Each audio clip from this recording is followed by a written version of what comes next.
Okay, so he needs somebody to give him specifics on what they did wrong. He needs specifics. And only then will he apologize. I got you, Prince Harry. I got your back. Or here's just a couple off the top of my head, all right? Your wife's a bully. Her former press communications person who worked for both you and your brother, Jason Knopf, is on the record about the bullying she committed against people who were younger than she was, who were less powerful than she was within the palace, who she made cry all the time. One of the other people that she apparently made cry was Princess Kate. She told Oprah that Kate made her cry, but now we know from your own book, Harry, that it was Meghan calling Kate a baby brain. It's your baby brain after she gave birth to her third child to explain Kate's complaints about Meghan's wedding plans. All right? That's not polite. That is rude, as Prince William later told you in referring to your wife. That has a tendency to make people not like you when you have the nerve to comment on their hormones after they just had a baby when you barely know them.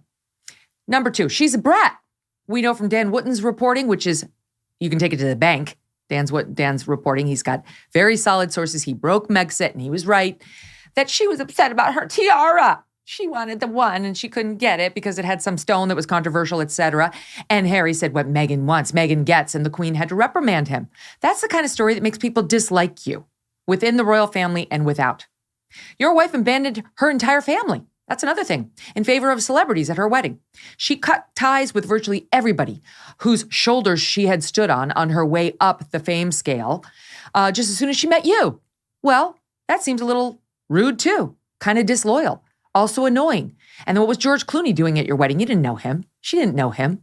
That's who she had there instead of the sweet cousin or her stepsister, whatever it was, who she had supposedly grown so close to. You said that in your Netflix documentary. She forgot that girl. She ghosted her because apparently she didn't make the grade. Never mind her step-siblings and so on, half-siblings. Your fights with the press. You two look like a couple of whiny babies, and it's been going on for years. How many lawsuits have you filed against the Mail and so on? Forget the lawsuits, though. It's your whiny statements about the nasty press. Every single celebrity deals with it. You don't think George Clooney's had negative things written about him? Tom Cruise had negative things written about him? He doesn't use his speeches or his media appearances to whine about the mean media. They say the things that aren't true. We're sick of it. Shut up about your negative press coverage.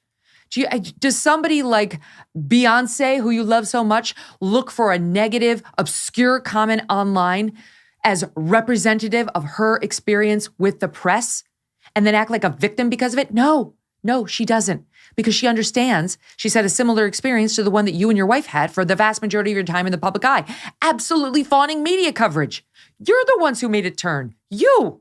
Not Prince William, not King Charles, not Camilla. You. They've given you fawning coverage. It is the opposite of what you are claiming.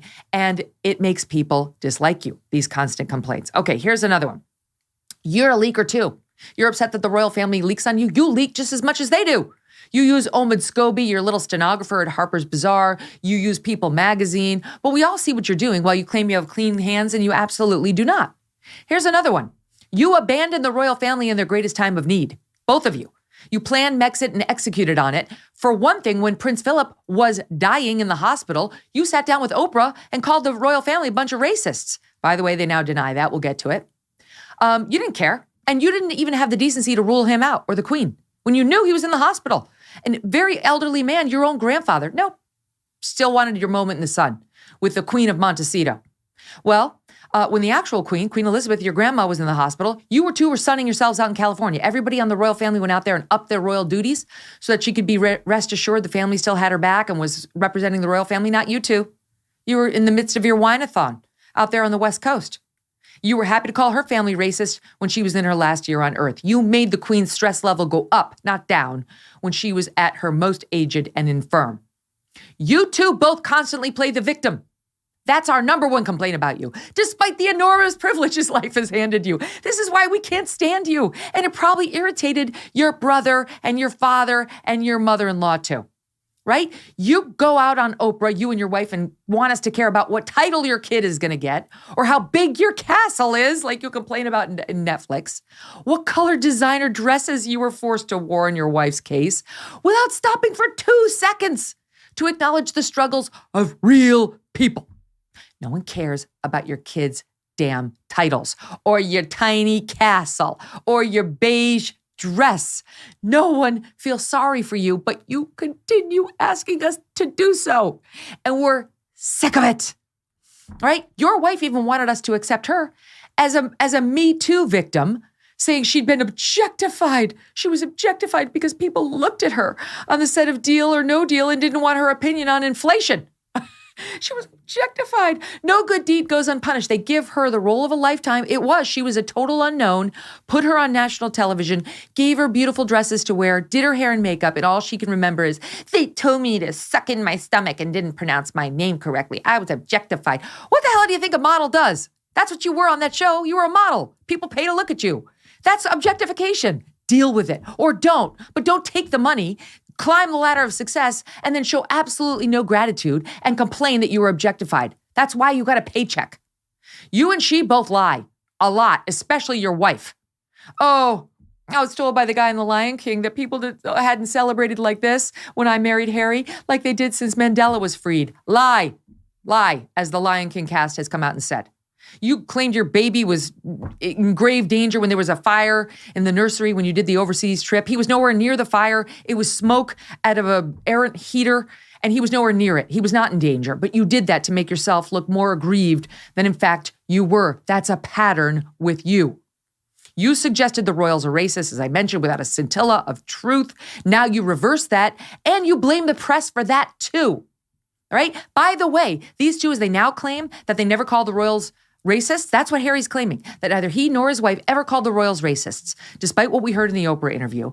They accepted an award like 2 weeks ago in New York City for standing up to, and I quote, the structural racism within the royal family. That was Carrie Kennedy, whose family was presenting them with the award. Did they stand up and say, this is an outrage? Our family's not racist. We never said such a thing. No. They took the award and loved every second of it. So spare me now that the blowback has been bad, that you didn't call them racist because you did. We saw it. It's on tape. You constantly lecture the so-called little people on how they need to be better people, more like you, we guess, while showing zero appreciation for their problems, right? Harry had the nerve to lecture us on white supremacy and white privilege. Then their Netflix documentary calls all Brexiters racist if you were in favor of Brexit, which the majority of Great Britain residents were. You're racist.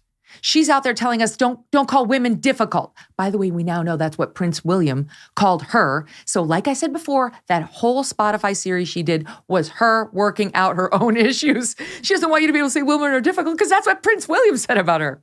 Don't say diva, don't say bitch. I'm sure they called her that too. You're hypocrites. You lecture us on the environment and how we need to go green and do better as citizens while you're on your private jets and your SUVs with your enormous mansion out in Montecito saying reportedly it's not big enough or good enough for you, right? These are the reasons why we can't stand you. I'm giving you the specifics you so desperately want. You lecture us on kindness and how to be nice and be kind while you bully the little people around you. Half your staff walks out every other week because they can't stand working for you. What does it take to make somebody walk out on working for a royal? Probably a lot, right? Is it over? Is Harry finally done with his incessant whining and the demonization of his family? I don't think so. I don't think it's done by a long shot. He's out there giving these interviews. I'm really hoping this is it, so we don't have to keep talking about this guy. They don't seem to ever get bored of the spotlight. Is your business still using spreadsheets and emails to manage important sales commission? Mm-mm. Is your support and operations staff stretched thin? Not good. Are your salespeople constantly trying to piece together the puzzle for what they're getting paid for and what is potentially missing from their comp? Well, this is where Clear Comp comes in. Clear Comp is a one-stop shop for your business to manage sales commission documentation like commission plan info, product info, and facts. It's basically a sales operations and sales enablement dream platform. Clear Comp works seamlessly and securely with your existing software applications for your billing, CRM, HR, you get the picture.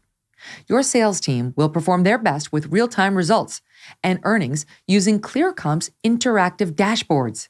And your operations team will be able to make commission plan adjustments with just a few clicks. Super easy. So please get this done already, right? It's time. Modernize your sales organization. Improve your business today by visiting clearcomp.com. That's CLEARCOMP.com. Book a demo and tell them I sent you. Hey, thanks so much for watching. If you like what you just saw, hit the subscribe button for more clips and full episodes.